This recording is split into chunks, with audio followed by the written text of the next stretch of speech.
أعوذ بالله من الشيطان الرجيم. بسم الله الرحمن الرحيم. الحمد لله رب العالمين، والصلاة والسلام على خاتم الأنبياء والمرسلين. أشهد أن لا إله إلا الله وحده لا شريك له، وأشهد أن محمدا عبده ورسوله، صلوات ربي والسلام عليه وعلى آله وأصحابه ومن تمسك بسنته إلى يوم الدين. أما بعد، baje gushimira Allah subhanahu wa ta'ala, umuremyi w'ibibaho byose. Amahoro n'umugisha bigwire kandi bisakare ku mwarimu wacu Nabi Muhammadin sallallahu alaihi wasallam, n'abiwe n'abasangirangendo be n'abamukurikiye, natwe turimo n'abazakomeza kuyoboka inzira y'ukuri kuzageza ku iherezo y'ubuzima bwa byose. Kanongere mbagira inama nihereyeho yo gutinya Allah subhanahu wa ta'ala no kumugandukira, kubera ko kurangana taqwa niho hari ubuhungiro ku buzima bwa mwene Adamu, yaba ari ubwa hano ku isi, yaba ari no mu buzima buzaza inyuma y'ubu ngubu. Bagandukira Imana, umunsi wa gatatu dukomeje n'isomo twemeranyijeho rigendanye n'ibihembo turimo gukorera bya Aljanna. Allah subhanahu wa ta'ala yatubwiye ko yadutegetse gukora iki gisibo nk'uko abatubanjirije nabo byari itegeko kuri bo gusiba, la'alakum tattaqun, kugira ngo abantu barusheho gutinya Allah subhanahu wa ta'ala. None se taqwa nimara kubagiraho, iyo taqwa izabamarira iki? Izabafasha iki? Ni ryo somo turimo kwiga, aho Allah subhanahu wa ta'ala yatubwiye innal muttaqina fi jannatin wa uyun, mukuri abagize iyo taqwa, abaranzwe na taqwa, ukugandukira Allah subhanahu wa ta'ala by'ukuri, igihembo Allah yabateganyirije nuko bazahabwa janna, bagahabwa n'imigezi itemba ibinyobwa bitandukanye bazanywa igihe bazaba bageze muri aljanna. Udkhuluha bisalamin aminin, nibwo bazabwirwa bati nimuyinjiremo mu mahoro kandi mutekanye. Wanazana ma fi sudurihim min ghilin ikhwanan, hanyuma Allah hazakura mu mitima yabo ari inzika, ari ubugome, ari inzangano n'utundi tubazo abantu bari bafitanye, kugira ngo ijuru baribemo batekanye, baribemo ari abavandimwe, ala surul mutakabilin, aho bazaba bari ku bitanda byo mu ijuru bitatse neza, bisa neza, bazaba babyicayeho babyegamiye, barebana, bateganye. Allah subhanahu wa ta'ala ati la yamassuhum fiha nasabun, bose mu ijuru ntago bazongera kunanirwa. Ku isi tugomba kunanirwa tubizi neza yuko hari igihe tuzaruhuka. Allah ati wama hum minha bimukhrajin, kandi nibagira muri aljanna ntabwo janna bazayisohorwamo, ahubwo ibyo ni ibihembo bazabamo igihe cyose. Ku munsi w'ejo twaganiriye ku bigendanye na Jannatul Firdaus, uburyo mw'Imana Muhammadin sallallahu alaihi wasallam yatugiriye inama ko nitujya gusaba ijuru ari ryo tuzajya dusaba, tubona n'agaciro karyo n'ubwiza bwaryo, yo kuba ari ryo juru riri hejuru y'andi majuru yose, ari ryo juru ririmo isoko, amasoko y'amajuru yose. Abantu bo mu ijuru bazaba barimo banywa, tubwirwa yuko ari ryo juru rifite ibyiza biruta ibindi, kandi hejuru yaryo nta kindi gihari usibye arishi ya Allah subhanahu wa ta'ala. Iri somo twaribonye ari kugira ngo mu minsi dusigaje y'igisibo cy'ukwezi kwa Ramadan, tube tunayibandaho cyane mu gusaba Allah subhanahu wa ta'ala yuko ari ryo juru yazaduha, kubera ko ubundi intego y'umwemeramana ni ugukorera ijuru. Abandi bafite ibindi bagize intego, hari abagira intego amafaranga, ariko amafaranga umuntu agera akagenda agasigara imusozi. Hari abagira intego yo kugira urubyaro rwinshi, abo baragenda bakarusiga. Hari abagira intego y'ibyubahiro, abo baragenda ibyubahiro bigahabwa abandi. Buri wese agira intego zitandukanye, ariko umwemeramana intego ye nyirizina aba ari ijuru.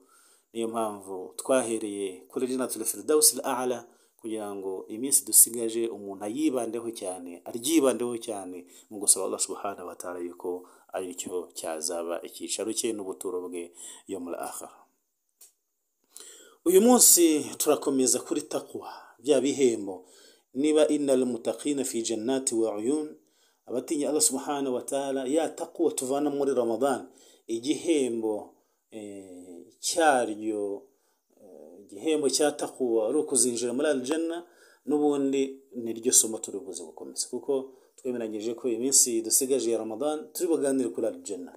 Ariko bavandimwe mu Islam, mbere yuko twinjira muri aljanna, mbere yuko turyinjiramo kugira ngo turebe ibirigize n'ibyiza biririmo n'ibyiza biritatse, noneho ubu tugeze ku byitwa kuryinjiramo, protocol yo kwinjira muri aljanna, protocol yo kwinjira muri aljanna kuri mwene Adamu, kuri wa wundi waranzwe na taqwa, kuri wa wundi Ramadan yasigiye taqwa. Iyo taqwa akayihindura akabando y'icumba, akayihindura akabando yitwaza ubuzima bwe bwose, kugeza ubwo Ramadan y'ubutaha imusanze, ya taqwa akongera akayivugurura, agakomeza akayitwaza kugeza ubwo Ramadan y'undi mwaka niba imusanze, ako kabanda akomeza akakitwaza, arushaho kugenda agasena, akagira neza, arushaho kugakesha. Abo baranzwe na taqwa nibo turimo kuvuga, kuko nibo fi jannati wa uyun, bazisanga bari muri janna, bari no mu masoko yo mu ijuru. Iyi protocol impamvu nyizeye nuko ubundi muri hadithi nyinshi z'Imana Muhammad sallallahu alaihi wasallam yakunze kugaruka ku bintu bitatu bigize umuntu. Hari hadithi nyinshi muzi aho Imana yagiye ivuga iti maluhu wa damuhu wa iradahu, malu damu wa irad, amaraso, umutungo n'icyubahiro. Ubundi ibi bintu bitatu nibyo bigize umuntu. Amaraso kirumvikana, iyo amaraso yavuye mu muntu, iyo umuntu atakiyafite, ubwo nyine ubwo biba byarangiye, kuko niyo nkingi ya mwamba igize umuntu. Kugira ngo umuntu abeho nuko amaraso aba yafite, atayafite birumvikana, icyo cyo ntabwo gisaba ubusobanuro burebure, ntabwo aba gifite ubumuntu wamaze kuyatakaza. Ariko Imana yageze ku cyitwa umutungo. Kubera iki? Kubera ko iyo umuntu adafite umutungo mukuri muri ubu buzima bwa hano ku isi, asigara ntacyo ari cyo, asigara ntacyo asobanuye, asigaye ntacyo avuga muri sosiyete. Dusaba Allah subhanahu wa ta'ala ko yaduha umutungo ya Rabbi, kuko kutagira amafaranga, kutagira ubushobozi ni kamwe mu kaga mwene Adamu ahura nako. Kandi muri iyi minsi ntidusaba aljanna gusa, nayo tuyasabe, kuyagira nabyo ni byiza. Uretse ko muri sosiyete ari naho haba hari ikibazo cyane, kuko nyine utayafite muri sosiyete nta kintu abavuze. Ariko burya no mu idini kutayagira nabyo ni agahomamunwa. Kuko Imana Muhammad sallallahu alaihi wasallam ni watubwiye al-mu'minu qawi khairun ahabba ila Allah min al-mu'min dha'if. Umwemeramana ufite imbaraga, umwemeramana ufite ubushobozi niwe mwiza, ni nawe Allah subhanahu wa ta'ala akunda kurenza wa mwemeramana udafite ubushobozi. Umutungo we nawo ni kimwe mu bigize umuntu, ariko wa halali, wabonetse mu nzira za halali. Igihe umuntu atawufite, yakoresha no mutungo w'ubwenge, nawo ni umutungo ukomeye. Yakoresha umutungo wo gutinya Imana no kwigandukira, yakoresha umutungo wa hikima Allah subhanahu wa ta'ala yabaramuhaye, yakoresha umutungo wa taqwa. Ibi byose umutungo ufatika, ubushobozi ni byiza kubugira, ariko igihe umuntu atawubonye ntabwo ari ngombwa ngo akore haramu kugira ngo akunde awugireho. Umutungo we nawo ni kimwe mu bigize umuntu, birumvikana ari muri sosiyete y'abantu rusange, ari n'ejo hazaza. Umutungo ni kimwe mu bigize umuntu. Hanyuma rero intumwa y'Imana yagarutse ku cyitwa icyubahiro, ko umuntu abaye afite n'umutungo ariko nta cyubahiro afite, kuko bibaho. Umuntu akaba yawugira, ariko aho umuntu ari, ahagenda, ahatuye, ugasanga ni ikibazo. Ntacyo ari cyo, ni ukuvuga ngo ni ukurata amafaranga gusa, ariko mu mutwe nta kirimo, mu mibanire y'abantu n'abandi nta kirimo, mu kwicisha bugufi no kuyoroshya nta kirimo, mu buzima busanzwe amafaranga umuntu yayamubona, ariko ntugire ikindi kintu umutekerezaho. Ibyo nabyo aba ari ikibazo. Ariko iyo umuntu afite amaraso ye, afite umutungo we, ariko akaba nubashywe, afite icyubahiro, icyo ni kimwe mu bigize ubuzima bw'umuntu bavune mu Islam. Hanyuma rero ibingibi impamvu ndimo kubivuga nuko mu buzima bw'umuntu, umuntu akenera icyubahiro. Uzabirebe iyo aho utuye, aho uba, aho ugenda, aho ukorera, no mu byo ubona ku mateleviziyo, ibyo wumva ku maradiyo. Icyubahiro abantu benshi barakirwanira, kugeza ubwo hari n'abahasiga ubuzima kubera gushaka icyubahiro. Si amafaranga ashaka, si riziki ashaka, si imibereho ashaka, icyubahiro gusa, kugira ngo nawe abe yubashywe muri sosiyete, nawe aba akomeye, nawe abazwi, nawe abavugwa.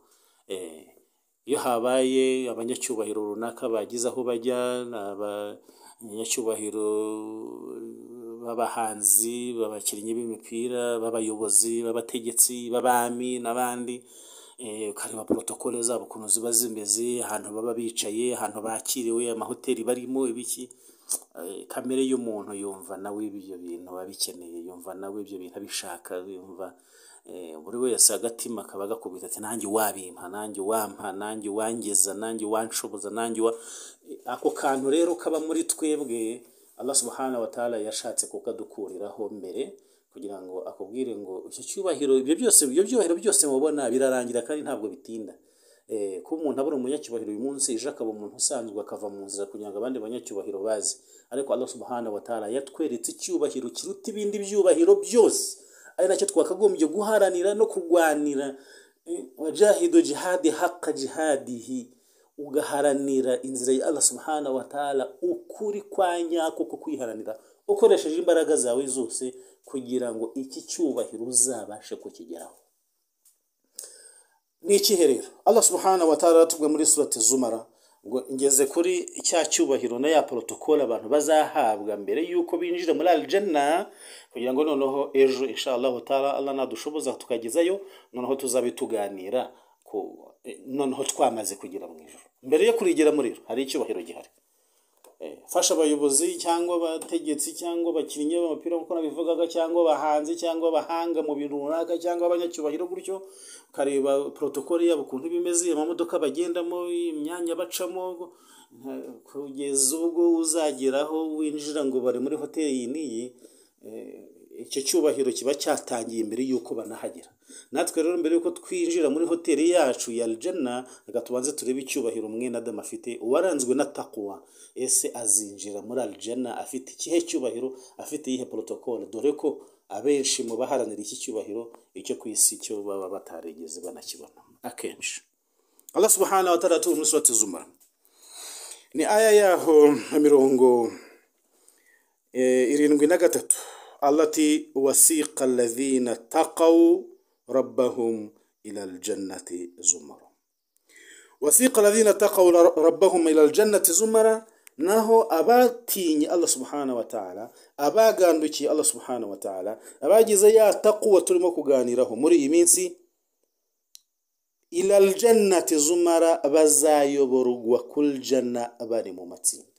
Bazaba bari mu matsinda, bazayoborwa, bazakorerwa protocol yo kwinjira muri aljanna ariko bari mu matsinda. Abatangaga zaka bari ukwabo, abasaraga bari ukwabo, ari abakoraga isomo bari ukwabo, azabara amatsinda n'ubundi yegeranye. Ariko impamvu byiswe amatsinda nuko bazajya bareba, bazajya bafata umuntu bamushyire mu itsinda ry'ibikorwa yakundaga gukora kurenza ibindi. Ntago umuntu yatangaza akagusanga azajya mu ijuru. Birashoboka se? Ntago umuntu yasari gusa ngazajye mu ijuru. Ntago umuntu yafunga gusa ngazajye mu ijuru. Ayo matsinda n'ubundi ntazaba yarakoze ibyo byose. Nabasaye, nabafunze, nabatanze zakana, nabatanze sadaka, nabafashe imfubyi, nabafashe abapfakazi, nabafashe abatishoboye, nabakoze ibikorwa byinshi bitandukanye. Ariko uzajya usanga hari ikintu abantu bibanzeho cyane. Uyu muntu yaranzwe no gutanga cyane kurenza ibindi, ubwo azaba ari mu gace k'abantu batanze zaka. Hari umuntu ukunda gusara cyane bihagarara, agasara ijoro akagira gute, ubwo azaba ari muri iryo tsinda ry'abataye kuyiswara cyane. Hari abantu basiba cyane somu nyinshi bagahora basibye amasuna atarangira, kuwa mbere no kuwa kane iminsi ya beza Ramadani Shawwal, abo bazaba bari mu rindi tsinda ry'abakundaga gusiba. Ubwo iyo hadith tuhita tunayinjiramo kugira ngo uhite unumva ko wowe niba uri mu basibye uko kwezi kwa Ramadan, ukaba ukunda no kurangwa n'izindi suna nyuma ya Ramadan, harimo no guherekeza nizo tuzaheraho, uhite wumva iyo protocole nawe ufite iyo ariyo. Reka iyo hadisi nse nk'uyivugaho gatoya mbone kugaruka kuri aya turimo kuvuga. Iyo hadisi ni silsila ifite ruwat benshi bagiye bayivuga, ariko reka nge ndebe ya Sahal bin Sa'ad radiyallahu anhu ani nabi sallallahu alaihi wasallam yatubwiye ko intumwa yacu Muhammad sallallahu alaihi wasallam yavuze ngo inna fil janna baban, mu byukuri muri aljanna hari mu muryango, hari gate runaka yihariye, yuqalu lahu Rayyan, akaba ari gate yitwa Ar-Rayyan. yadkhulu minhu as-sa'imuna yawm al-qiyamah, abantu bakunda kurangwa na sawmu mu buzima bwabo niyo gate bazaba bari bwinjiriremo, ko twabonye ko bazaba barimo bayoborwa kuri al-janna bari mu matsinda, abazaba bafite itsinda ryabo ry'abantu bakundaga gusiba. Intumwa y'Imana iti la yadkhulu minhu ahad la yadkhulu minhu ahad ghayrahum, nta wundi uzinjira kuri iyi gate usibye abantu bakunda kugira sawmu cyane. Imana iti yuqalu ayna saimuna, bazahamagarwa ngo abakundaga gusiba ni bande. Abo bitabo byabo bizabihari babibonye, abamarika bahite babayobora bati mwebwe mujye guca hariya. Imana iti fayaqumuna, bazahita bahaguruka babayobore babatware. La yadkhulu minhu ahad ghayrahum, arongera bigaruka mati nta wundi uzinjira kuri uwo muryango usibye abo basibaga gusa. Nimwe Imana isoza imvugo ivuga iti fa idha dakhalu, nibaramuka bamaze kwinjiramoughlaq, uyu muryango uzahita ufungwa, igete zahita ifungwa. Falam yadkhulu minhu ahad, nta ibivuzo bwa gatatu, nta wundi muntu uzinjira muri uyu muryango usibye abantu bakoraga isomo. Iyi somo yawe irimo kukwica inzara, inyota, uri mu kazi ugira gute kajya humva unaniwe ariko ugakomeza ugahatana, reba iyo protocole bazaba barimo bagukorera bakuganisha kuri Rayyan kugira ngo ubashe kwinjira mu ijuru rya Allah subhanahu wa ta'ala, bigutera imbaraga zo kumva yuko ugomba guhora usibye na sunuka zisiba. Imana yatubwira ngo musime muzagira ubuzima bwiza, ariko nyuma yo kugira n'ubuzima bwiza hano hari icyubahiro kigutegereje kubera izi mvune turimo guhora nazo bavandimwe mu Islam. Iyi ni hadithi sahihi mutafaqun alayhi, wayisanga muri Bukhari ukayisanga no muri Muslim. Nimwe Imana yaratubwiye nyuma yo kutubwira aya magambo, ubwo mpite ngaruka kuri aya aho Allah yatubwiye ngo bazayoborwa mu ijuru, bazayoborwa kuri al-janna bari mu matsinda, hatta idha ja'uha futihat abwabuha wa qala lahum khazanatuha salamun alaykum. Hatta idha ja'uha, kugeza ubwo bazagera ku ijuru, nibamara kuhagira neza, wa futihat abwabuha, imiryango y'ijuru ifungurwe. Ntabwo izifungura hano usibye no mu ijuru na hano ku isi yo koranabuhanga rirahari, zikorana na sensa, aho umuntu ajya kugera ku muryango runaka ugahita wifungura. Ntabwo rero twebwe ariko bizajya, ntabwo tuzajya ku miryango ngo yifungure, oya, kandi ari protocol. Hari abazaba barimo batuyobora badushoreye, abo n'abamarayika baduprotokoye kugira ngo twinjire muri al-janna, tuhagera hari abazaba bari ku magete bafunguriye abanyacyubahiro bagiye kwinjira muri al-janna. Bavandimwe Islam, ndakwifuriza kuzaba uri muri aba bantu imiryango abamarayika bazayifungura. Nibamara kuyifungura, Allah arakubwira ngo waqala lahum khazanatuha, abarinzi ba janna bazajya bababwira ngo salamun alaykum, mugira amahoro, tubifurije amahoro, tubetumu mwagize neza, mwarakoze, fadkhuluha khalidin, ngaho nimwinjire muri al-janna kandi muyinjiremo ubuziraherezo, ntago muzayivanwamo nkuko kuyisa umuntu agira hakayava muri al-janna ho no kuhaba ubuziraherezo. Ibazo ukuntu abamarika bazaba barimo bababwira ati mwarakoze. Iyi jitihadi turimo gukora, ugasiba, ugasari, ugatanga, ukareba ko hari umuntu usibye udafite isomo, ukareba ko hari umuntu usibye wambaye ubusa, ukareba ko hari umuntu usibye urwaye ufite ibibazo, ukareba ko ibyo byose hari umunsi uzaba uri mu bibwirwa mu mvugo y'abamarika barimo kukwakira, bababwira ngo mwarakoze, mwagize neza, fadkhuluha, ijana ni muyinjiremo rwose khalidina, kandi muzayibamo ubuziraherezo.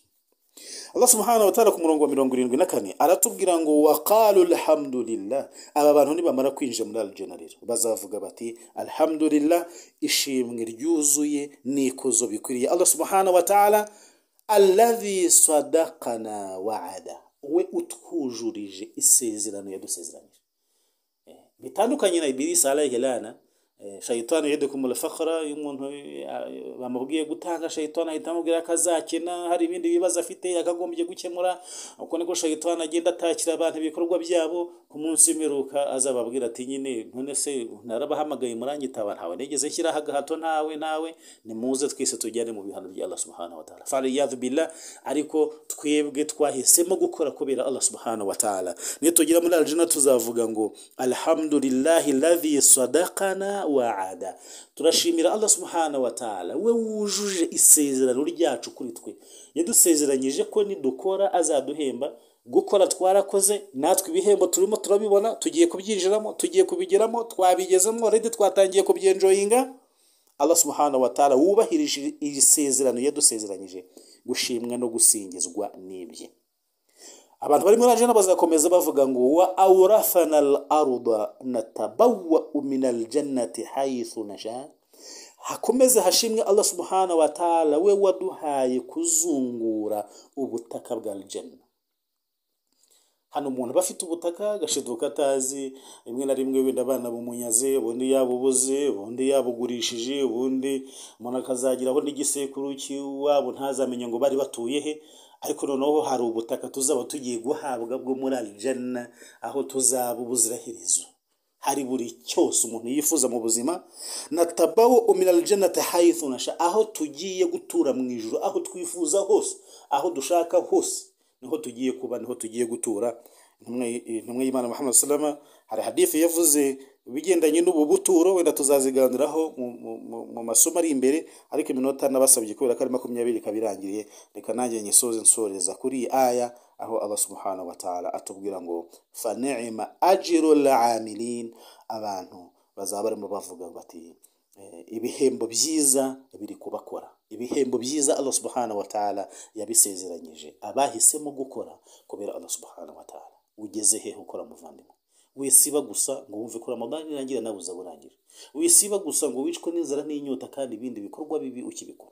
Wisiba gusa ngo wumve ko nta kibazo uzajya ufutura wenyine abandi inzara ibice, wumve ko wambara neza abandi ntacyo bafite, wumve ko kubera ko wasibye